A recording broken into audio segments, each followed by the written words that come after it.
And remember here at Paul Ricard, as the cars face down towards turn one, they'll be going into the sun, beginning to drop down behind the mountains that surround this Paul Ricard circuit. There, look at the sun, you can see it, a ball of red, and very shortly that'll be disappearing. Indeed it will. Now, of course, a lot of this is down to the man behind the wheel, or in other categories, because we've got so many disciplines over the weekend, the lady behind the wheel. There's a gap on the grid where Spain is not to be found. So the car that would have been started by Fernando Navarrete, missing from the grid, will try and find where that car is. It might have just missed the pit lane closing and be trapped at the end of the pit lane. But green flag is waved. The cars make their way then off down towards Verrières, the first sequence of corners on this effectively 5-kilometre long circuit, which always delivers action. And as John has made the point, they are going to be heading into the darkness. Now, of course, as you look at the grid, it's about the nations, but it's a two-driver race. We'll look at the drivers too. Valentin Pierberg starts on pole position for Germany. For France, Eric Debard is alongside him. For United Kingdom, it's Ian Loggy starting third. And then for Poland, Marcin Jedlinski next, ahead of Fernando Navarrete. And then for Puerto Rico, Francesco Piaravenetti. On the fourth row, the Stephen Grove for Australia, and for the Ukraine, there is Yevgen Sokolovsky ahead of number 71, the Lithuanian entry of Imantas Navikauskas. Alongside him for Brazil is Adalberto Baptista. Next up for Switzerland, there is Dexter Muller. For Hong Kong, there is Paul Ed, and completing the grid for Chinese Taipei, there is Max Chen. There are two GT categories this weekend. There is the GT Cup, which is this double driver format, 2 qualifying races, points scored for where you finish. So if you win, you get 1 point, 10 points. You can work it out yourself, and it's the lowest cumulative scores that determine the grid for the main race, and the medals, gold, silver, bronze, are on the main race. There's GT Sprint we'll worry about later in the weekend, which is 1 driver, 1 race, 60 minutes, no pit stop, go for it. But this is, if you like, John, more a traditional format with the 2 drivers. Yes, the difference is when they do the driver change, there'll be no wheels tires change. That's different to what we're accustomed to. Yeah. So it's going to be really down to who can get in and out and in of their respective teams, nations, cars. Remember, track conditions, ambient, are very close in temperature. Track temperature 24 Celsius, so it's not exactly normal weather at this time of year. Well, maybe earlier in the afternoon it would have been warmer. So everybody has to be that little bit careful when the lights go green, and that run, that charge down into the turn 1, that tight left, then followed by the right to swing down, all the way down to turns 3 and 4, the chicane. And of course, one of the fascinations about this weekend, whether you look at it in Formula 4, touring cars or GT terms, is that because these are people racing for their nation rather than being signed up for a team, you've got a really different looking grid. There are people racing against one another who may not have raced against each other before. Ian Loggy, for example, we are used to seeing in Fanatec GT. He's this year's British GT champion, but around him are lots of people against whom he has never raced, and it's a different dynamic altogether. So it really is going to be an intriguing way to kick off action. We've had free practice sessions and qualifying during the morning here at the Circuit Le Castellet. The karting and auto slalom and drifting and esports areas have been really busy as well. The rally has been taking place day 1 of 2 out in the local roads, and about 2 hours away the cross car tournament is underway as well. But now it is time to go racing here to kick off the track activity in earnest for the 2022 FIA Motorsport Games. We were last at Vallelunga, and now in the sunshine of the south of France, the cars accelerate their way up towards the timing line. If the race director is happy, he will give the indication that the lights can change, and we will go racing. It is going to be Germany versus France on the front row of the grid.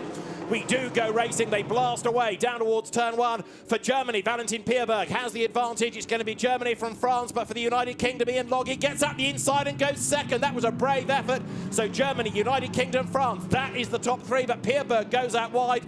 Others scatter their way across the curb on the inside, and in strife already is Poland. That, I'm afraid to say, is Marcin Jedlinski, and Ian Loggy, newly crowned British GT champion, is all over the back of Germany. Well, being a British GT champion, he's accustomed to having low ambient and circuit temperature, so maybe that's given him the slight benefit over Valentin Pierberg and the German entrant Mercedes, German nation Mercedes-Benz. So down to the far end of the Paul Ricard circuit, now they come on to the long Mistral straight, but this time the circuit will run the chicane in the middle of the straight, so they're not going to go flat out all the way down to Seine. They're going to have a big heavy break into the chicane, another overtaking opportunity on this early opening lap. So the cars now make their way into that chicane. Hard on the brakes, you go left, and then there's a little bit of a straight almost before you go right in a big slide there. That's Poland and the Aston Martin. just got the back end tyres probably not up to temperature, and once the back end started to swing around, he was just a passenger. So the Aston Martin for Ukraine, in fairness, it is, sorry, yes, who's gone a missing. So that car will sort itself out and get back into the race. We did have, I think, Spain start the race, but a long way back on the grid, out of position, as the cars then now come through Senior for the first time. So all 13 are going as they work their way now up towards Le Beausset for the first time. There is Stephen Grove for Australia, sharing with his son Brenton, but Australia then trying to hustle its way back up through the order as the cars now make the run for the first time of asking up through the Virage de la Tour, heading towards the end of the lap. And of course here you've got one or two drivers like Poland, Marcin Jedlinski trying to fight back, but a good opening lap by Germany, and Valentin Pierberg should lead them across the line. So only in a few seconds time you expect to see that lead German Mercedes come across, take one lap into the record books. Ian Logie challenged very strongly on the opening lap. Great to see that level of commitment on the opening lap. Normally drivers would tend to hand back, but Ian Logie certainly did not. Yeah, he's a committed driver, is Ian Logie. He has specialised in GT racing over his relatively brief career, but he's done a lot of miles in a short space of time. So Germany leads, the United Kingdom leads France. Battle is on their look because Australia comes under attack and actually loses out because round the outside goes Lithuania. So that therefore puts now Imantis Navikauskas up one place. So Lithuania goes ahead of Australia, and therefore 8th versus 9th here. Nations battling against nations, different brands as ever. Audi goes ahead of Porsche, but Lithuania ahead of Australia. Germany led at the end of lap 1 by just over a second. Valentin Pierberg at the wheel. And then there's a further 0.8 of a second back to third place, France and De Band in his. So it's a Mercedes 1, 2, 3 for Germany, France, and Germany, Great Britain, and France. So the cars then make their run along the Mistral Straight. This is lap number 2. And hard onto the brakes, into the chicane they go. Big effort being made a little bit further back. You see Paul Ip for Hong Kong, China, but Valentin Pierberg for Germany it is that leads the way. Now, I would offer you that he's starting to build that lead over the United Kingdom. Ian Loggie's second, but not being able to stay with the German entry on this lap. And if anything, the UK may be coming under pressure from France. Eric Debard at the wheel of the French entry. Mercedes, interestingly enough, 1, 2 and 3 at the moment. Yeah, Ian Loggie looked very committed coming through scene. The car looked to be moving around a little bit more than the lead Germany entry, Valentin Pierberg, but there is the second place, Ian Loggie behind the wheel. But Valentin Pierberg has got clear air and he's taking advantage of that, pulling away the gap. When they came across the line at the end of the lead lap was 1.1 seconds. We'll wait to see how much that's improved. And Eric Debard probably trying to run down that second place Britain entry. So the gaps between the front three were 2 seconds. 1.1 seconds, that's gone up to first to second, waiting for the timing and scoring to update. So that gap is now 2.2 seconds, first to second place, and the gap second to third remains static at 0.8 of a second. So the race leader goes through. Germany, Valentin Pierberg, 2 seconds to the good. There in 4th place is Brazil. That is Adalberto Baptista at the wheel of the Brazilian entry. Now he in turn has got Puerto Rico chasing after him. The Puerto Rican entry being driven by Francesco Piovanetti in the opening stint of the race. But right now, as they drop now down towards the chicane, approaching the Virage du Camp, battles are on up and down the order. There in 6th place for the Swiss team, Dexter Müller. Another Mercedes going strongly, but going deep there, almost running too wide. Yeah, overran coming into turn 5, and then, of course, turn 6, this long right-hand corner, which then eventually leads turn 7 onto the main straight, the Mistral Straight, divided, as we mentioned, by the chicane midway down. Hopefully this group of cars will see themselves having the opportunity to think about an overtake, as that group of 4 or 5 cars mid-pack. But the gap at the front, Valentin Pierberg for Germany, is just, he's up and away, 2.2 seconds. And they came across the line at the start of lap 3. And I would suspect that the pace in Sector 1, Pierberg's gone purple Sector 1. That means he's the quickest car in that sector of the entire field.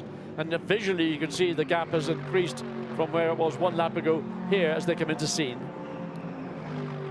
Challenge being made there, look, so this is Poland versus Spain, the recovering Spanish entry that goes way wide, the wrong side there, look, of those marker cones, and there are track limit warnings coming from Rui Marquez, the race director here. So Marcin Jedlinski trying to recover after an early spin. Fernando Navarrete trying to recover after being delayed at the start and starting at the back. He's trying to push his way forward. So you've got two drivers here for their nations trying to push forward, but they've both now caught Australia, haven't they? So the Australian entry of Stephen Grove is coming under attack. Poland and Spain closing up. So across start-finish line, we got the lead. 3 cars, 3.9 seconds, the advantage to Pierberg in the German entry Mercedes. Ian Logie in second place. He is only he has lost 0.3 of a second on that last lap to the third place Eric Debar in the French entry. So the race leaders work their way then over the timing line once more. 3.9 seconds, Germany to the United Kingdom. Now, of course, in all of this, you've got two drivers, so it may well be that other cars are quicker in the second stint. Ian Logie, for example, sharing with Sam Neary, not Chris Froggatt, the Team UK captain. He's been taken unwell, so Sam Neary drafted into the car. We know from British GT how quick he is. Valentin Pierberg for Germany will give way to Fabian Schiller. We know how rapid he is as well. The second stint promises to be very interesting indeed, doesn't it? As there, Paul Ip versus the Lithuanian car. That's Hong Kong, China versus Lithuania, 7th and 8th. Now come on to the Mistral. So this group of cars behind the Hong Kong, China entry, the Honda. Great to see Honda racing back again in Europe. We don't see them as frequently enough as I would like to see. But again, you see GT3 cars, turnkey race cars. The balance of performance is so effective, so efficient, that it's very difficult here, even a Paul Ricard with the introduction of the chicane, to find a way around a competitive car. Now, the team manager of Brazil is being summoned to the race director immediately. So what has Brazil done? Is this track limit warnings that have already become to an insurmountable number? Let's see. He's got to go to the stewards. It is, no, not track limits per se. It is gaining a position, potentially, while being off the road. So it's, yes, a kind of track limits issue, but it's not just exceeding them, it's gaining an advantage. We saw him off the track, it turned, I'd seen, but then he came back on track. He didn't overtake there, so somewhere else around the racetrack we didn't have that live on picture, so we don't know where it was. But obviously team manager called immediately in that position, will have to be given back. Look at Spain, look how close they are to the tail of the Audi coming into the penultimate corner. Then the big break for up the inside, trying to find a way around the Australian Porsche, and couldn't quite get the job done. So over the timing line they come once more, and Navarrete for Spain still pushing on in the background, as there the effort being made on the inside by Hong Kong, China to try to get ahead of Australia. Stays ahead of Australia going down towards Verrières, so Stephen Grove drops a place, hustles his way out of the corner. And there, look, Spain versus Poland, absolutely side by side. And for Spain, Fernando Navarrete lines up on the inside line, goes through, gets up alongside Hong Kong, China as well, but then gets all sideways, scrambles out wide, just about gets an apex there, going down towards turn 5, forces Poland out wide. Spain gains a place. Well, Poland, I think, did it self-inflicted, that move to move the outside, just got the wrong part of the corner on the entry. The car just had no grip whatsoever. But these three cars are really sort of scrambling amongst themselves, and a lot of little minor errors creeping in under the pressure. Now the Poland Audi comes back at the Mercedes, looking to go the long way around, coming down. He's got the straight line performance. Will he be able to maintain that under? He has. Good pass by the Poland. Clipped at the back. Oh dear me, bodywork comes flying off the rear of the Audi. You can see the damage to that left rear corner. It's a little bit like we saw in a Fanatec GT race in Barcelona without the sort of end plates over the back of the car. But right now, that's damage incurred then for the Polish entry of Marcin Jedlinski. That means Fernando Navarrete, who was ahead, has got to do it all over again as well. And there might be a bit of finger wagging about that, but with the lights are flashing, the pair of them bearing down here, Poland and Spain, onto Hong Kong, China. Paul Ip in the Honda goes a little bit wide and then comes across and gets the apex and gets turned around. Hong Kong, China spins, Poland involved in that as well. More bodywork flies. The bodywork from the Audi in two separate corners. There is the Honda, not quite beached, sitting there trying to get a reset, get it back into gear. You can see that little shudder in the car as first gear was engaged, and there is the Poland Audi all of a sudden all on its own, but with damaged bodywork, particularly on that left rear corner. So it's been a lively first 10 minutes, hasn't it? Let's see what else the race has got in store for us. Germany leads the United Kingdom, leads France as they come over the line. There is Brazil 4th, Puerto Rico 5th, and Switzerland is 6th. In 7th place now, it is Lithuania. In 8th place, it's Australia. There they are. 9th is Spain, and in the top 10 just is Poland with a slightly dog-eared car. 11th is the Ukraine, 12th is Hong Kong, China, and 13th is Chinese Taipei. There is our race leader. Look at the gap. It's a visual gap, not just a start out on the timing and scoring. It was coming across the line over 7 seconds. Ian Logie in 2nd place in the British entry, followed by Franz-Eric Debad in his car. These three, certainly 2nd and 3rd, are more or less the gap between them, as it has been more or less since the race got underway. But Valentin Peerberg in the German Mercedes entry, he is up and gone. Still that 7-second advantage over 2nd place Ian Logie. Just wonder whether France could do much about the United Kingdom. Eric Debard for France.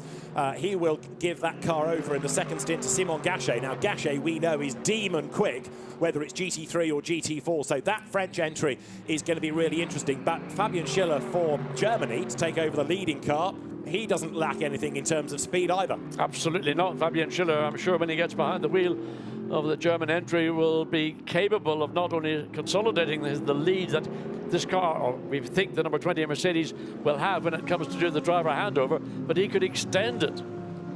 So the gap has come down between the United Kingdom and France for 2nd and 3rd places. Ian Logie driving a car he's raced against, the Sky Tempesta liveried car, which has been in British GT as well as Fanatec GT this year. For France then, the Acodis ASP run car of Eric Debard, again closing up a little bit as they come into the Virage Dupont. I love that new angle, looking down on the corner, and here they come now onto the pit straight. Gap has closed. Certainly visually it's closed as they come across start-finish line. And on that last lap, Valentin Peerberg yet again accorded fastest single lap of the circuit. So the 2nd and 3rd fight goes into turn 1. United Kingdom still clear of France, but only just as we nudge towards that pit window. And Ian Logie will want to give way to Sam Neary to see what he can do. Let's catch up on earlier dramas. This was Spain on Poland. So Poland getting a little tap in the tail. The car got all squirrely, but Marcin Jedlinski managed to save that. And Fernando Navarrete came up to have another go on the way through Senior. But this was Hong Kong, China. Paul it round wide, didn't he? And then came across for the apex. And really, there was nowhere that Poland could go. No, the contact was made just in the exit of the set. And then once the two cars collided, the Honda was the one that suffered greatly from the contact.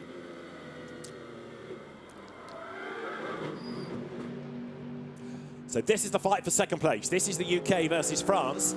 And right now, Ian Logie hanging on to that 2nd place. British GT champion ahead of Eric Debard then for France as they come into and out of the chicane. Eric Debard, who has been French GT champion, although that was way, way back in 2009. But he's done many a mile since then. But we don't see that much of him these days in GT3 machinery. Gap 2nd to 3rd, just around that half a second. The gap 1st to 2nd, up to 9.1 seconds.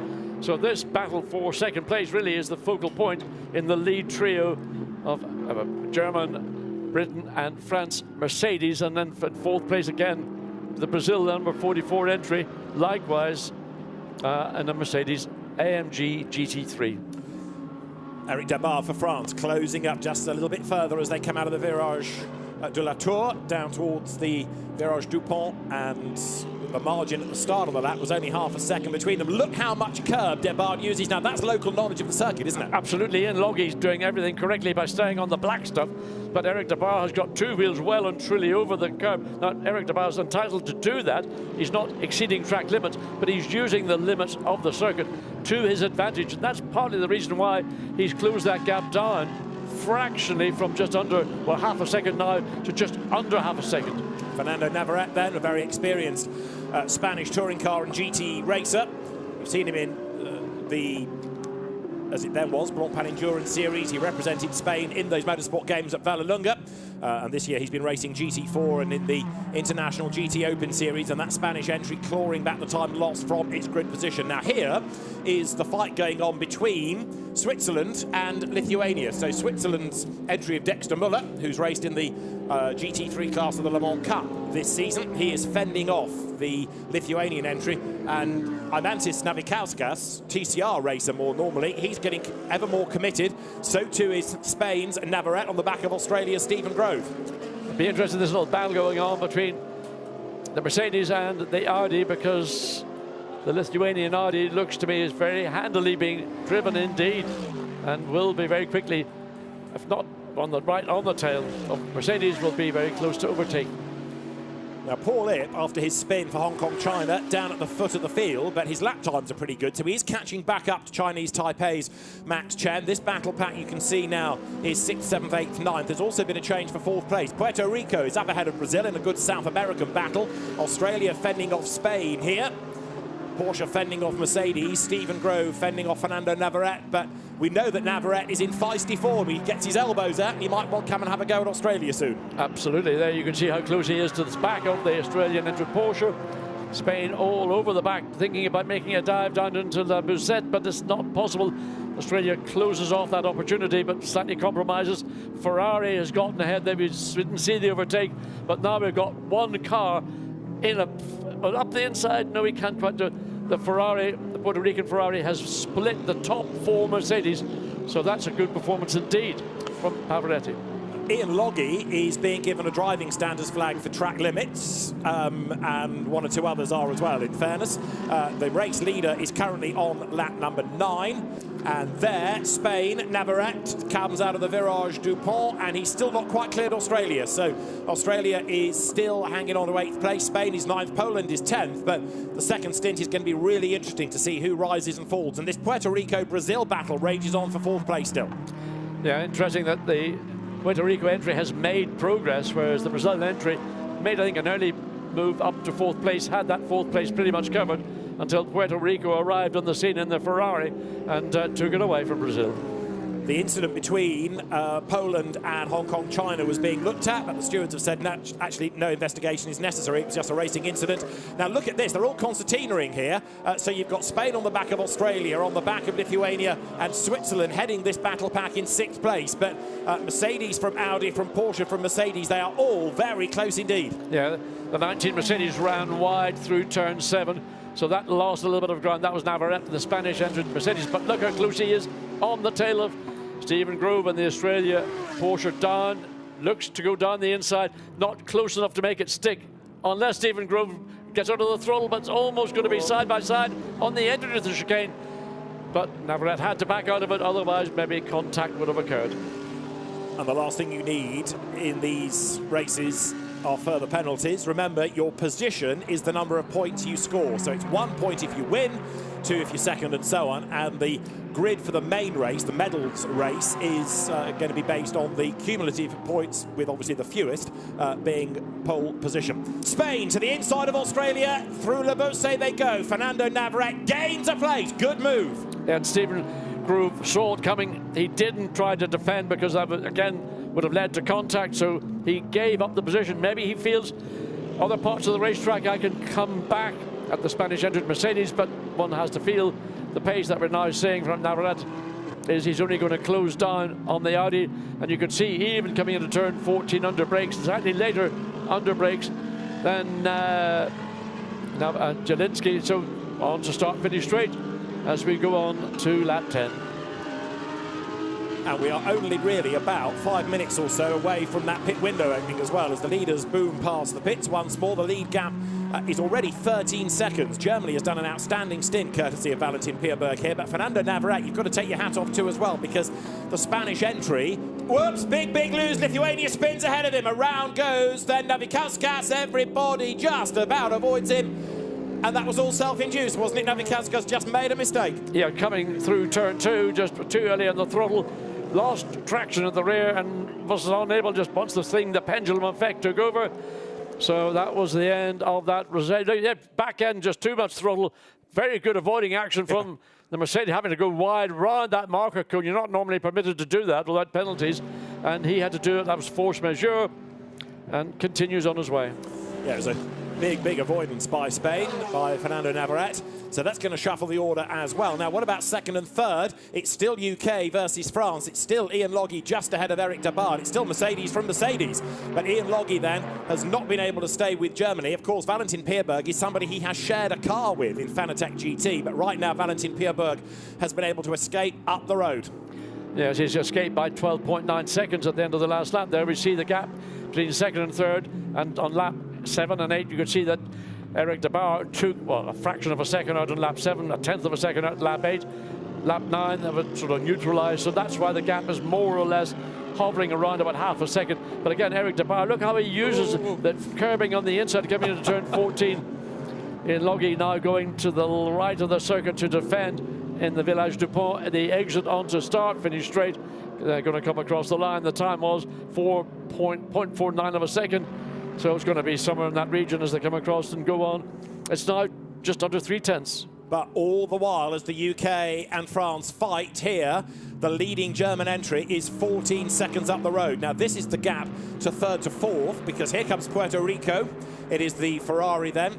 So there, heading towards us, is Francesco Piovanetti, and then behind is Brazil, staying in touch. Then the Brazilian entry, that car being driven by Adalberto Baptista, and Spain still looking for ground.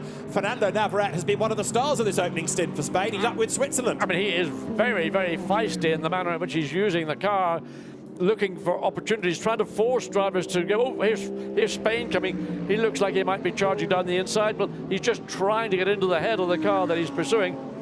There's Muller in the Swiss car, and again Navarrete all over the back now, trying to make the undercut coming through turn 4, then 5, then through turn 6. This long right-hander, and again up the inside, trying, but he may be better placed coming through turn 7 onto the beginning of the Mistral straight, but runs wide, has to run around the curb, and we've got to get that one back. That is for sure. Yeah. That will have to be an overtake that will be returned back to the Swiss Mercedes, otherwise he'll be in trouble. Well, Navarrete's already got a track limit warning for turn 15, the end of the lap. He has not yet decided to cede the place, has he, back to Switzerland, but Dexter Muller will be right there behind him. Stephen Grove for Australia next in the queue. So yes, the message ought to get through really to Spanish driver Fernando Navarrete to give back the place, but he's not suggesting at the moment that he's going to do that. No, I think he's going to wait and see how long he can get away with it, but certainly he will have to give that position back. That was as clear as day, you could say, well, or clear as evening as it is now here at Paul Ricard. And I mean, he's been great to watch. Yeah. Very, very, let's say, combative rather than aggressive. But he's going to have to give that position up, otherwise he'll receive a penalty. And he just has a 5-second penalty for Spain for exceeding track limits. That's on the totting up process rather than that one move. But there is a 5-second penalty being given to Spain, to Fernando Navarrete, for persistent track limit offences. Now, I would offer you, John, we are about a lap away from the pit window opening. You probably are right, because it's going to open after 25 minutes. So there is the car that's received that 5-second time penalty for track limits. And what's happening here? 54 has been spun around, coming on to start, finish straight. We didn't catch it actually as it happened. We just saw the consequence of it. Oh dear me, you'd have thought they'd have calmed down by this stage. They're already 25 minutes or so. There is the Swiss team ready for its driver change. Now, let's try and piece together what happened at the Virage du Pont. The leaders have gone by. The pit window beckons. There is Dexter Muller going through. Now, let's have a look. So, Switzerland versus Australia. And Stephen Grove for Australia lines up to have a go. There was a gap when he started, and then... Well, in reality, it was a half a gap, but it wasn't a whole gap. And I suspect Stephen Grove might be penalised for that incident. That was more than one might call a racing incident, but that's up to the stewards and the race director to determine whether there will be any time penalty or any penalty applied whatsoever. As Valentin Pierberg driving serenely with a 15.5-second advantage over the second place Britain in Loggy behind the wheel, France in third still. Well, they've actually, that gap second to third has fractionally increased in favour of Great Britain, but Eric de Baer is still pushing as hard as he can, as there is our race leader Valentin Pierberg. Now, is he going to be the first stopper? He's just coming through that sequence of corners, coming up to the penultimate corner. Is he going to be in? He is. He was the wrong side of the line. So there he is. Look down the pit lane. So yeah, put Fabian Schiller into that car at the first opportunity. I think Valentin Pierberg's done an outstanding job. Yeah, I agree. So putting in Fabian Schiller can only maybe add further performance, because we know how quick Fabian Schiller is every time he gets into a Mercedes AMG GT3. And in fact, second place has also come in, and third place. So front three cars all into the pit lane at the same time. So Now the driver changes cycle through. There for Germany, Fabian Schiller already into the car. Valentin Pierberg helps with the belts. And there is Sam Neary. Now Sam is a very, very quick driver. If you watch British GT, you'll know just how committed and determined a driver he can be. And the fact that he doesn't have ASN overalls is because he was a bit of a late booking for this, and we wish Chris Froggatt well. He's, as I say, been taken poorly, so get well soon, Chris. He was the UK captain as well, but he can't race. There, the driver change, Simon Gachet ready to jump on board for Eric Debard. So 3 quick, feisty drivers into the second stint. This is going to be another one to savour, isn't it? It is. I'm just watching the timing, the pit stop time in, driver change out. And we're just around about a minute for the number 20. It's just over a minute now for the number 20, the German entered Mercedes. So going over 65, 66 is going to be, well, waiting for that time to 67.5 seconds for the number 20. It is back out on track. So 67.5 seconds will be the time to beat for the second place Great Britain and for the third place France entry, to see if they can claw back time in that pit stop. So France has already gone over that 1 minute and 7 seconds, and they've lost more time. We're waiting for the Great Britain entry to see how quickly that's going to be. 1 minute 6. So they've picked up a fraction of a second on the number 20 German entry. So they've had the best pit stop of the top 3 so far. France has had the poorest driver change pit stop. And the fastest lap thus far of the race to Valentin Pierberg, no surprise, at 2 minutes 5, but I reckon that Fabian Schiller will go quicker. And look, I think just about everybody has been in on that same lap, because the mass exodus of cars continues. Switzerland rejoins, Poland rejoins. There it is. And there is Spain's Fernando Navarrete. Remember, that time penalty was given to him. Now that car stayed out. That's about the only, or one of a very, very tiny number that stayed out. So that leads on the track.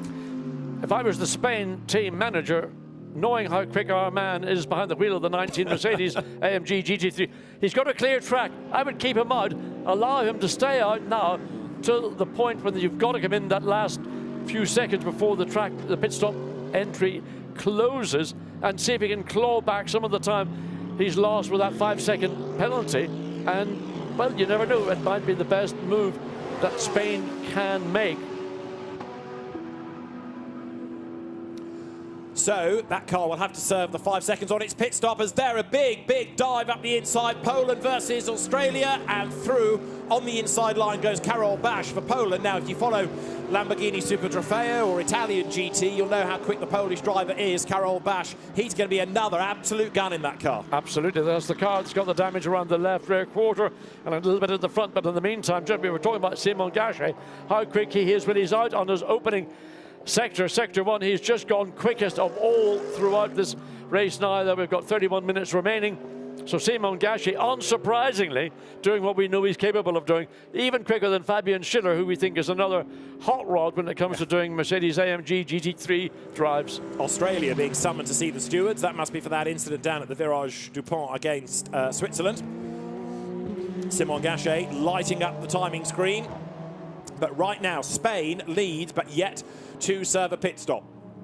It's the only nation that hasn't yet pitted, so that owes us a stop. And here you can see the battle going on further back between Marchi Li, who's taken over for Hong Kong, China. And he's closing up onto the tail now of the traffic as he tries to hustle that car back into the mix after time was lost early on. So Evan Chen for Chinese Taipei is the first target. And let's see whether that's going to be a change between the two. So Hong Kong, China versus Chinese Taipei. Marchi Li, another very, very experienced racer. We're seeing purple sector times popping up since this driver change has taken place. It's been Simon Gachet. We've seen it all through Sam Neary, likewise in the British entry. Fabian Schiller has done so. But Karol Betts equally in sector 3 on his first flying lap. Fastest overall in that final sector. So Chinese Taipei versus Hong Kong, China together as they come across the line. And Marchi Li for Hong Kong, China in the Honda, the recovering Honda. He's dropped a place against Chinese Taipei, but he definitely wants to make it back up. Lost it on the pit stops, crawling all over the back of Evan Chen. Now, Evan is another very, very handy racer from Lamborghini Super Trofeo days, for example, so don't rule him out of being able to hang on to this place. And the Honda looks at the minute the hands of Marchi Li to be capable of running a little bit quicker than the Ferrari directly ahead, but down into this chicane at the far end of the racetrack. Then you line it up, get your braking right, try not to overdrive on the entry into turn 5. Careful on the exit not to run track limit abuse, then into turn, this long, long turn 6. keeps going. Then you straighten up momentarily, then the cut back through turn 7, back onto the Mistral straight. You're riding with Hong Kong China, you're riding with Marchi Lee then in the Honda NSX Evo as they blast along the Mistral, interrupted for this weekend by the chicane.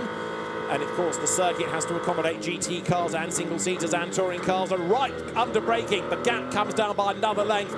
Marchi Lee for Hong Kong China using all of his experience. And using a lot of the inside of the curbing, also coming through the middle part of the chicane, now back onto the Mistral straight.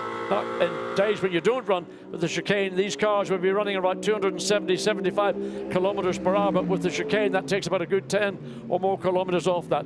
Now look, the French against the British second and third places. That was a good pit stop for the Sky Great Britain entry, but France is coming back, and right now we're seeing Simon Gachet, who is the fastest car on the racetrack, has fastest race lap with a 2:03. And remember, they're on the same set of tyres. They started this race. They haven't changed wheels and tyres. Simon Gachet all over the back of Sam Neri. Sam Neri having to go defensive, coming down into the chicane. And I suspect Simon Gachet is just going to hang around waiting. Well, does he look down the inside? It's very tight. He might overrun in the middle of the... He does do so, runs off the racetrack. Now he's going to come back, but he's going to let the Britain entry get ahead. Just about does so. So he lost the position, having made a bold move down the inside, but trying to get back at the earliest chance up into scene. So it was a big dive by Simon Gachet, and he's not done yet. But Sam Neri is not somebody that just lets you go by. Simon Gachet will not have come across Sam Neri before. That's another of the fascinations of the FIA Motorsport Games. Into the pit lane comes Spain. Like I said earlier on, you're racing against people you don't often race against. So Spain pits. That's the last nation to serve the mandatory stop. Look at this battle, though, for second place. United Kingdom versus France. It looks as though the French entry is the quicker, but Sam Neri knows how to make a car wide. All the while, of course, Fabian Schiller is about 20 seconds up the road. Gachet thinks about a dive on the inside, can't do it again, he's way up the curb. The Virage Dupont beckons, but no, he's not going to be able to make a dive there. Simon Gachet all over the back of the UK. But Simon Gachet had the better entry into Virage Dupont and will have the better drive off the corner. Sam Neri was on the more defensive line entering. That would mean he'd be slightly later getting onto the throttle. So Gachet's got the momentum. Sam Neri is going defensive, staying on the left-hand side of the track on the run down into turns 1 and 2. Again, watch what Simon Gachet is doing, looking for the undercut as they come out of the turns 1 and 2. He's going to get alongside on the run down to the chicane, and that's all because of what happened going into that final turn on the previous lap. Sam Neri was going defensive, and he had to remain defensive all the way through. France has taken over that position from Great Britain and United Kingdom and will be on his way. He's still the quickest car, but look, Neri trying to get back and runs. Look, Gachet runs very wide. Now that was well and truly off the racetrack, and has he got a problem, or has he just made 2 little errors that we've not seen? Sam Neri has only done something like 20 laps in total around here. Look at today. Sorry, Sam Neri way wide himself coming through turn 7. So Sam Neri, who doesn't know this circuit anything like as well as Simon Gachet, who he's battling against, taking the fight to him. So, yeah, I think that's sort of even, isn't it, on that lap? They both ran very wide in differing places. And so France ahead of the UK. Now, Simon Gachet should be able to edge away just a little, I would have thought here, but... still, way up the road is Germany. 21.6 seconds up the road. Fabian Schiller, 25 3/4 minutes of the race to go. And there, through senior, France ahead of the UK. This great battle that's raging on for second and third places here. Now, this is from the outside. We were on board at the time, weren't we? But this was Sam Neri for the UK, making a look to the inside. And I think Gachet went wide because he sort of gave him room. He didn't want to cut across, did he? No, and that photograph, that image, we didn't quite get that. He did do the right thing. He ran wide because he didn't want to get T-boned by the United Kingdom entry. So now that he's consolidated, cleared that car in second place in clear air. The gap is a long, long gap. Remember, the lead car when Valentin Pierberg was behind the wheel, it had a 15 and a bit second advantage over the second place, the 93 United Kingdom entry. That gap is now up to 22 or so seconds. So what we've seen from Fabian Schiller is a great drive in the lead, consolidating that lead. What we're now seeing from Simon Gachet is a slightly poorer pit stop from Team France, but now Gachet is making it, clawing it back into second place, but 23.5 seconds behind the lead German Mercedes entry. I mean, John, you've seen a lot of Fanatec GT races this year. Acodis ASP, great team on track. If there's a tiny weakness, it is in the pit stops. They just lose a second or two or three, and again, an Acodis ASP run car. That pit stop was not about wheels and fuel. It was about just drivers getting in and out. Now, we have been watching Sam Neary.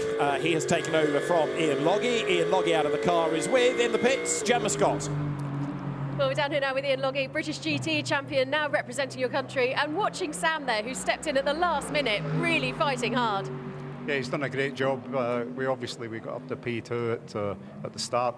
We had a great start, and Sam's done a great job there. I mean, he's done 20 laps in the car, and more astonishingly, really, is that he's only done 20 laps round Paul Ricard. So he's getting on top of it. We're holding on to P3. Looks as if that's how it could finish. But I think for Sam, first time in the car, for us to get a podium is a great result. So onwards and upwards for tomorrow.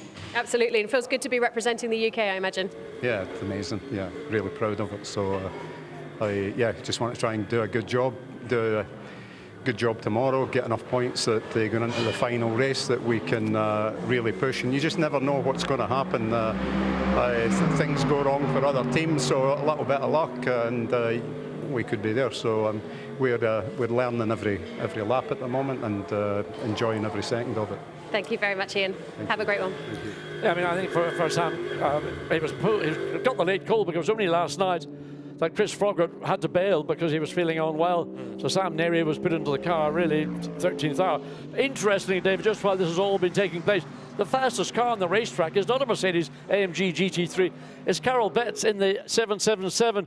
The Poland entry Audi that has got the fastest race lap, and again, consistently setting fastest sector times. That car has got outstanding pace. Going really well, Karol Bash. Yes, you're right, for Poland. Then in 6th place, fastest lap, and the lead gap is 23.4 seconds. Fabian Schiller doesn't actually really have to go that quickly now. He just has to consolidate. Absolutely. I mean, we know that Simon Gachet will try to eat in, but when you've got a 23-second advantage and you've got 22 minutes remaining of this race, to think you can take a second a lap out of this lead Team Germany Mercedes is a big almost, I think, impossible. The only thing that could occur, we have not seen it so far. Hope we don't have a situation where we might get a full course yellow followed by a safety car. That's the only way I can see that Germany has got any prospect of losing that 23.5-second advantage over the second place Team France entry.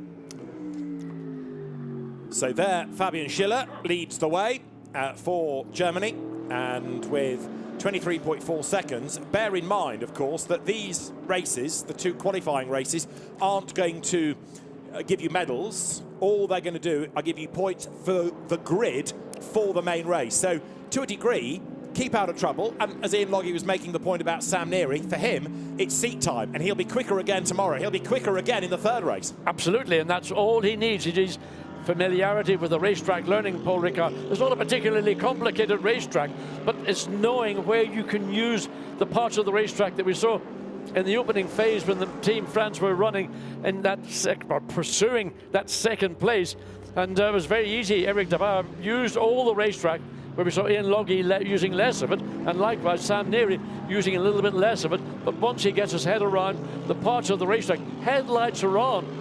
I was just, maybe just an image. I thought certainly the 93 Team UK Mercedes making its way down, start-finish straight in third position, having lost that to Simon Gachet after those two got a little bit together. 4.1 seconds, the advantage to Simon Gachet since he's taken over second place. So Gachet thundering on, and the fastest lap of the race, as you say, has been done by Gachet now, 2 minutes 3.219. The gap still 22 seconds. It's coming down, yes, but it really would need a safety car to bring him back in the mix. It will be, but Gachet now, he's been released from this battle with the 93 UK entry. He can now just focus on what can I do, what do I need to do to try and reduce that, what was a 23-second gap 1 lap ago to what now is just a 22-second gap. So 1 second per lap would be very difficult to do over the next, 20-odd minutes, and that will only bring him within 2 seconds as we look at the Puerto Rico Ferrari running in 4th place, and that's been a good drive from the Puerto Rican team. They got up to 4th place on merit on the racetrack. Yeah, that car has been there or thereabouts race long, hasn't it? And you notice the way that Bruno Baptista has dropped back for Brazil. as the race has gone on. So fourth was Adalberto Baptista. Bruno Baptista has fallen back in the pack. So Germany leads France, leads the UK. Fourth, Puerto Rico. Fifth is Poland. And I think another place is on the cards for Poland before the end. And bearing in mind that car had a spin at the start of the race anyway. Sixth is Brazil. Seventh is Switzerland. Eighth is Australia. Ninth, Lithuania. And 10th is the recovering Ukrainian entry. Well, he's got just under 6 seconds. There is the Ferrari, the Puerto Rican Ferrari. In the background, you can see the Polish entered Audi. So that gap when they came across start-finish line was just under 6 seconds, a tenth of a second or so. So Karel Betts, who's been setting fastest sector times, did set previously the fastest lap of this race in his stint. Now that's been ceded back to Simon Gachet, who is charging as hard as he knows how to. But look, Karel Betts using everything the Audi is giving him, and he will be very quickly, I'm assuming, onto the tail of the fourth place Puerto Rican Ferrari. Can he find a way around? Well, that'll be a different matter. Catching is one prospect, finding the way around is a different one. So there for Poland is the Audi. Karel Betts changing brands, if you like, because we normally see him in Lamborghinis with great success, but adapting to the Audi very, very well. You can argue it's a comparable car. Comes up over the bridge, the tunnel into the paddock on one side of it, now past the pits, goes through, and let's see what that lap is. It's a 2 minutes 4. He's 1.4 seconds a lap quicker than the Puerto Rican entry ahead of him, so fourth place for Poland is on. The Puerto Rican car, Ferrari, had a very bad lap a couple of laps ago, lost over 3 seconds to the charging Polish Audi. As we look at the Brazilian Mercedes, number 44, and that is Baptiste. So he is going to fall away from the Polish entered Audi, and he'll be under pressure from the 54 Swiss entered Mercedes AMG GT3, which you could just see momentarily in the background. Interestingly, at the back of the field, Hong Kong, China still trapped behind Chinese Taipei. Marchi Li hasn't been able to get ahead yet of Evan Chen, who in fact Chinese Taipei just jumped ahead of Spain. So the car delayed with its penalty in the pits, but now the car of Gonzalo de Andres for Spain dropping down the order. Riding on board with Bruno Baptista, he is sixth, and on his last lap certainly slower than Poland ahead, so it looks as though sixth is going to be as good as it gets in qualifying race 1 for Brazil. Yes, and the Swiss Mercedes Mettler behind at 3.4 seconds, and that will be, I suspect, closing as they come up to the conclusion of lap 19. Lap 20, I beg your pardon, on lap 29. Lead gap still coming down. It was just hovering about 20.9 seconds last time between Germany and France, between Fabien Schiller and Simon Gachet. But so much of the work here is done by the co-drivers, isn't it? And you can ill afford to lose time. They're going through in sixth place, I should say, is Brazil. So Bruno Baptista goes through, and the 2014 South American Formula 4 champion. He's been a regular racer in single-seaters as well as GT cars over the years, and comes up towards the Virage du Pont. We are now nudging 6:45 local time. Race director telling teams to make sure they've got their lights on. Yes, light falls very quickly at this time of year. Up on the Plan du Castellet, we're about, what, 400 or 500 meters above sea level. So the light will be falling, and it drops behind the mountains to the west of the circuit. But this has been a great drive from Karel Betts in the 777 Poland entry. Again, look at the times he's been taking out of the Ferrari directly ahead of him, and up to 1.4 seconds on lap 19, 1.5 on lap 18. Those are chunks of time. I mean, what can you do? You can do nothing. The Puerto Rican Ferrari has had a good run, but I think it's going to be absolutely mullered by the time we get through the end of this lap and start of lap 21, 22 with the pace of Karel Betts. We touched on Sam Neary for UK being new to the circuit. There are plenty of other drivers in all sorts of disciplines who've never participated here, so they're still learning about the circuit, and again they're just going to get quicker and quicker as the weekend goes on, so there's a lot to wash out of the weekend as far as the GT Cup is concerned. There for Poland, Karel Betts, he does know the circuit well, accelerates now out of the chicane. At the start of this lap, he was 3.6 seconds back from the Puerto Rican entry of Victor Gomez Donato, the fourth. Let's see what that gap is going to be come the end of this lap as they turn now through Senior with just 15 minutes to go. Certainly a fourth position is on the cards for the Poland entry, the Audi we see on screen. Whether he can make any further progress, because in fact fourth place is a further 14 seconds behind Sam Neary. So Poland can look I think, optimistically getting a 4th position before the checkered flag comes out, but that's going to be about the limit of what they've got. The gap between 1st and 2nd has come down 18.6 seconds more, because Fabian Schiller is just measuring his pace against the pace of Simon Gachet. He doesn't need to do any more. 14 minutes to go and they're 18 seconds behind, so it's a task impossible, again, other than if we have full course yellow and a full safety car deployment, which hopefully, in the interest of racing, we may not have to deal with. So, with, as you say, 14 minutes to go, Fabian Schiller leading by 18.6 seconds. He's settling for the win, but Karol Bash continues to hunt down Puerto Rico. This is Poland. Remember, that car had a spin right at the very start of the race, so had it not lost that time, could be even better placed. The Ukrainian entry, and there is huge support, understandably, for the Ukrainian athletes here this weekend. This car now in 10th place. It comes over the timing line. At the wheel of it is Ivan Peklin, the car run by the German Pro Sport racing team, and that car also, after a spin on the first lap, has gained ground. Yeah, got turned round in the chicane on the opening lap, and one only can think, if that car hadn't had the spin and bodywork being flicked up that's been around the racetrack from other contacts, but if that car hadn't had that spin on the opening lap, where might it be? And as you say, understandably, the support for this entry is running very high. And you'll notice many of the nations carrying their country's name in their own language on one side and in English on the other. So there you've got the sort of dual script on the side of the Aston Martin. Others are the same. So the Ukraine entry in 10th place, and Ivan Peklin accelerates now onto the Mistral, Ukrainian karting champion, raced Formula 4 in Southeast Asia. He has actually raced here before in French Formula 4. So he's a guy that's gone from the single-seater route into GT cars. He's doing a very good job behind the wheel of the Aston Martin into the chicane. So the gap was 1.4 seconds when they came across the line. The 71 Lithuania entry, that Audi R8 LMS GT3. As we get now the headlights getting into camera lens up through scene, and probably a lot easier to take with the track configuration we're using here than would be when you're running the full length of the Mistral straight. So into Le Bousset, that corner with a variety of options on entry, mid and exit. Whatever works for you, will then stick with it. So 12 minutes of this first race of the 2022 FIA Motorsport Games still to run. Tomorrow there's more qualifying, there's more racing, and of course tomorrow for the GT Cup we've got qualifying race 2 and the main race, and it's the medals from the main race. There's also a whole host of other disciplines taking part over the weekend. Off track, there's drifting, there's also slalom, there's karting slalom, there's esports.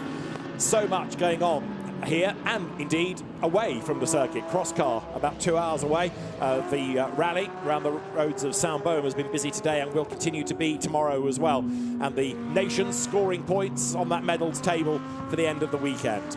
Gap between 9th and 10th. This is the battle we're looking at, or we were looking at a second ago. Still 1.5 seconds. If we go back to this battle, Karol Bash, look again, look how much he's taking, almost 3/4 of a second and a bit more on lap 22 out of the 4th place of the Puerto Rican Ferrari.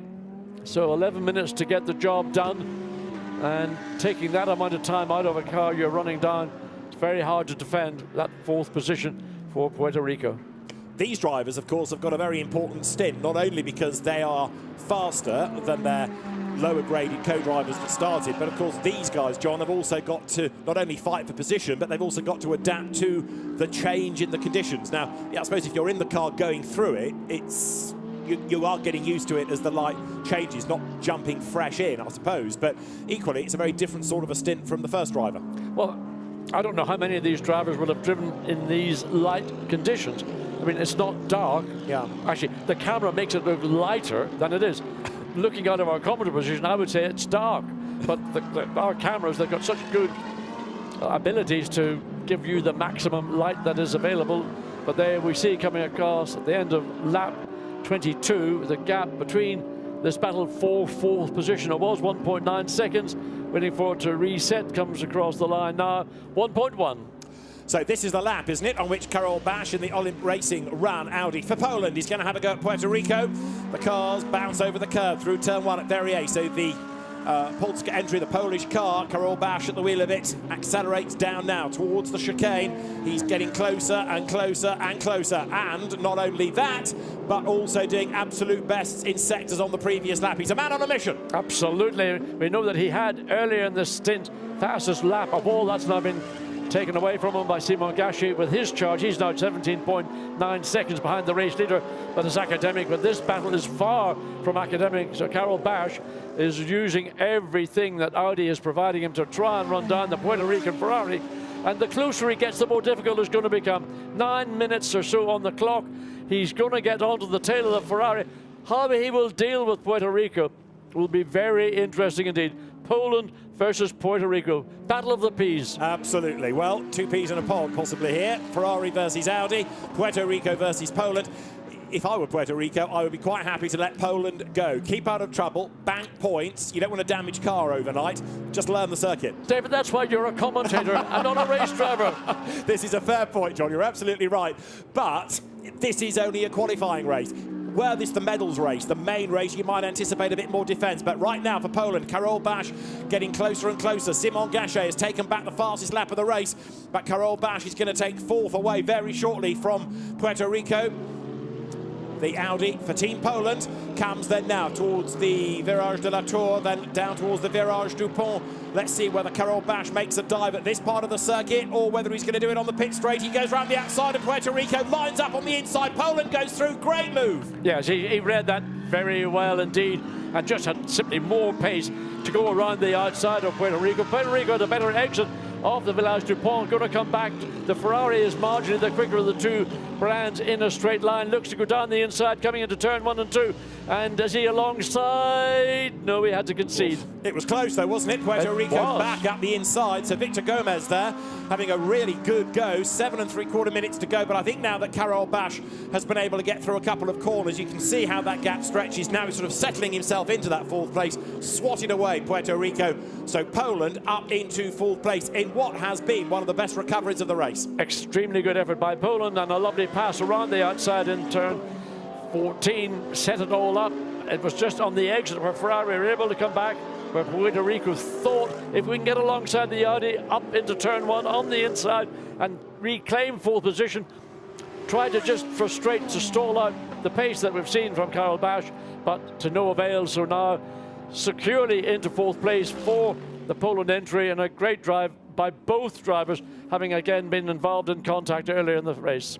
So out of the chicane they come. Now, meantime, up the road, Fabian Schiller has been losing a little bit of time to Simon Gachet. This is Germany ahead of France for the race lead, but Germany ain't going to be caught because the margin is too big, and in turn, the UK is going to hang on in there for 3rd place. Now, where is the UK relative to Poland? The answer is 15.7 seconds ahead. That's not going to change before the end, barring a spin. But Karol Basz has had a really good effort to get himself back into the mix, just missing out on the top 3 in this first qualifying race. So there's the leader, that's Germany, and coming out of Verrières, that is Fabian Schiller, another single-seater racer turned GT driver from FIA Formula 3. He's made a real name for himself in GT cars and also in sports car racing. So Germany leads the way. There, 2nd, France, and that gap is 18.7 seconds. Simon Gachet for France does, though, have the consolation of the fastest lap of the race.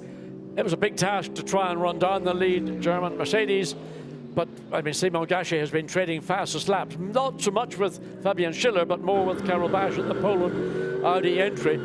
I mean, the pace of Gachet and of Fabian Schiller is probably nothing. It's just a matter of the time that France, they lost a couple of seconds over the best pit stops. The German entry was those 2 seconds quicker. Great Britain was between the two, but eventually that 15 per second advantage that Germany had built up in that opening stint, too much for France to do anything about. And there is the UK entry, Sam Neary in 3rd, parachuted into this car at the 11th hour.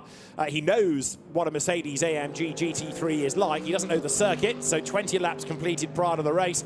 He's a quick learner, and we know from British GT that he's very, very rapid indeed. A really good, hard racer. So the more he knows about the circuit, the more you can expect him to be in the mix tomorrow. And of course, for tomorrow's 2nd qualifying race, the drivers in now will be the start drivers. Well, that'll be an interesting little race, because we're going to see maybe the quicker of the two drivers starting that race and then handing over to their less experienced teammates. So again, the pit stop will be pivotal. But look at the sparks coming from the left front of the Sky Tempesta Mercedes under UK banner, and we see that quite frequently from this car, more so than maybe some of the other Mercedes AMG GT3s. Yes, it's the United Kingdom car, entered by Sky Tempesta Racing, run by Ram Racing. So a lot of different people involved in this, but Dan Shufflebottom's team operating the car, and Ian Logie that's raced for Ram Racing this season. Sam Neary has raced for the family ABBA Racing squad, and they are the Team United Kingdom, the Team UK entries. Up towards the timing line, that car comes, it'll break the beam with 4 minutes to go.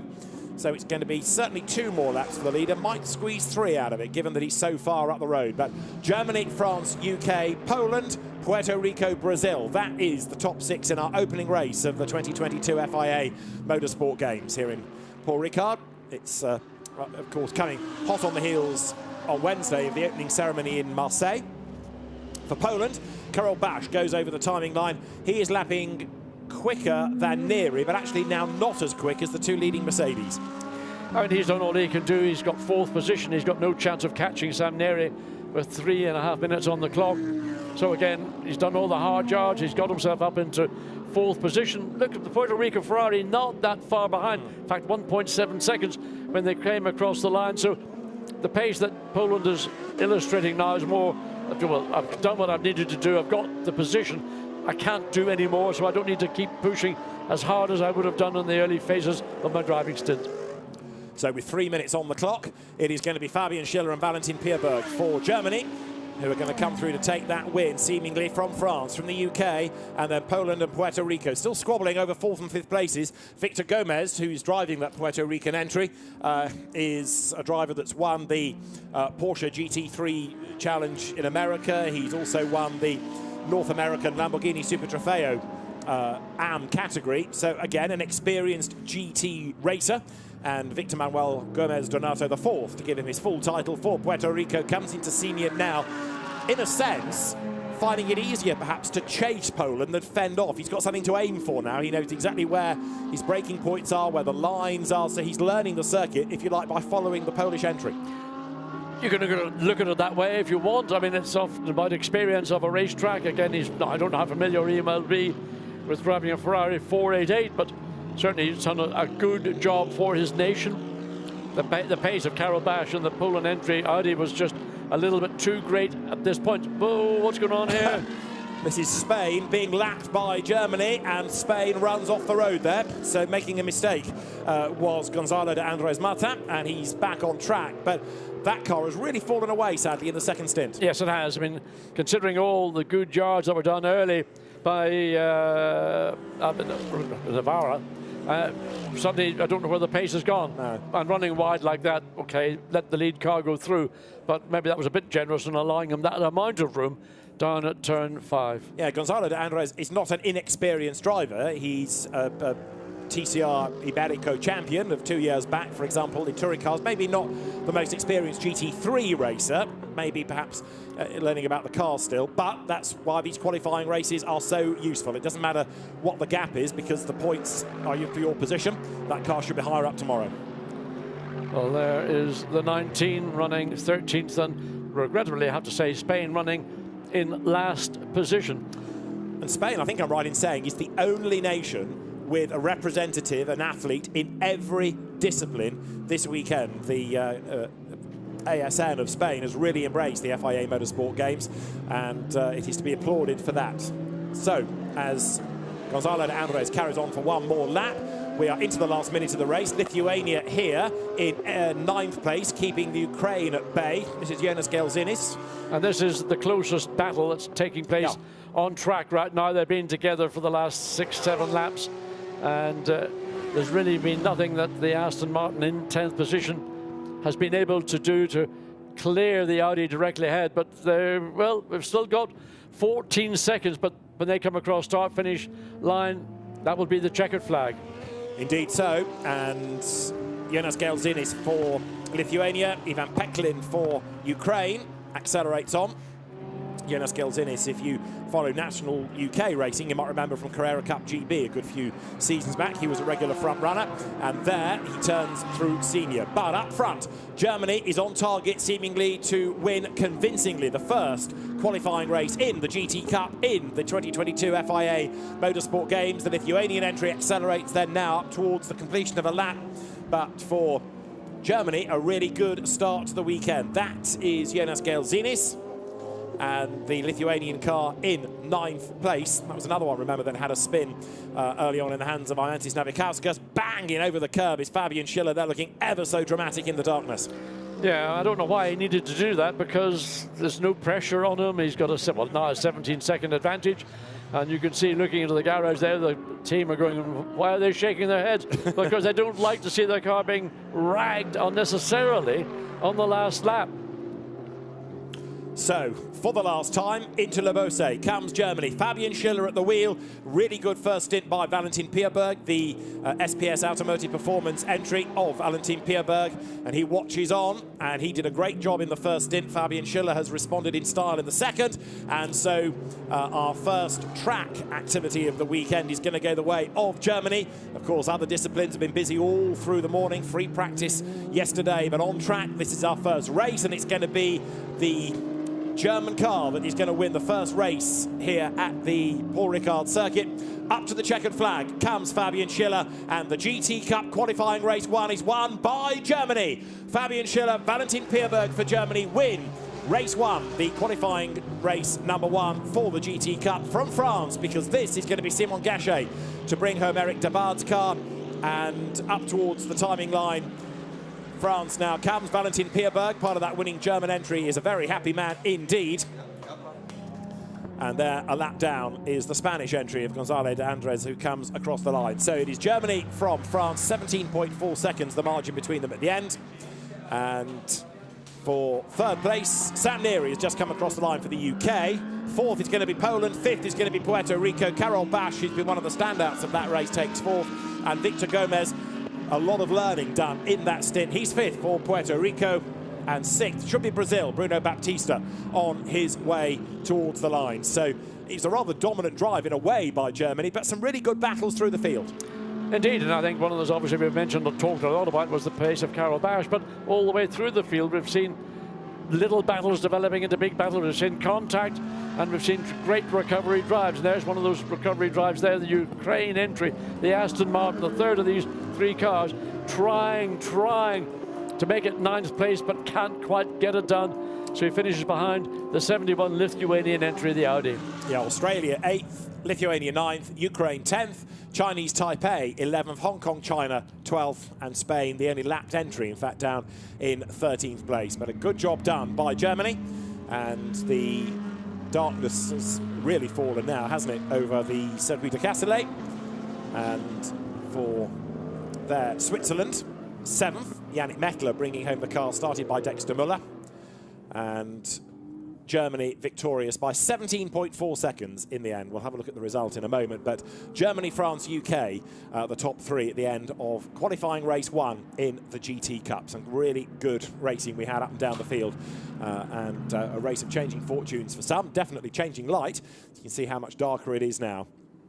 And the circuit is still going to be active this evening. We're not done yet in terms of activity, but the GT Cup teams now will download data. Drivers will discuss what they've learnt and come back even stronger tomorrow. So qualifying race 1 for the GT Cup, won by Germany. France, 2nd from the United Kingdom in 3rd. Poland, 4th, ahead of Puerto Rico, with Brazil 6th. Switzerland, 7th, ahead of Lithuania, with Ukraine 9th, and Australia down in 10th on the last lap, ahead of Chinese Taipei, then Hong Kong, China, with Spain finishing in last place. Valentin Pierberg and Fabian Schiller, the winners for Germany. For France, Eric Dabard and Simon Gachet 2nd. And for the United Kingdom, Ian Loggie and Sam Neary in 3rd place. Poland's Marcin Jedlinski and Karol Bash 4th. Puerto Rico's Francesco Piovanetti and Victor Gomez 5th. And for Brazil, Adalberto and Bruno Baptista round out that top 6. So good stuff to kick off the weekend. Good honours claimed by Germany. And Fabian Schiller and Simon Gachet the drivers. Well, the celebrations for the German team down here now. Valentin, a fantastic first result for you guys on track. Yeah, really, I'm thankful to the team. They did a great job. We had a good qualifying, so we started from pole position, and I was able to really make a good gap so that when Fabian got in the car, he could just easily finish the race, and so he did. And yeah, well done to everybody. First place, first race. Let's hopefully keep this way, and yeah, we'll keep pushing, and hopefully we can win the trophy. Thank you very much. A great start. Well done. Thank you. A very happy Valentin Pierberg then for Germany takes honours, and that did make the point, John. The light goes quickly. That's what it looks like now. Oh, looks lovely down on the, well, not on the beach, down on the harbour. Yeah. And, well, most of the restaurants will be closed, but still a wonderful view. It is, and so many people, of course, coming from all over the world to race here this weekend and participate as athletes for their nation, and exploring Paul Ricard and the Le Castellet Medieval Village for the first time. So the GT Cup is back on track tomorrow with the qualifying race 2 tomorrow morning and the medals race tomorrow afternoon. So we look forward to your company for those races tomorrow. For now, from all of us here, goodbye.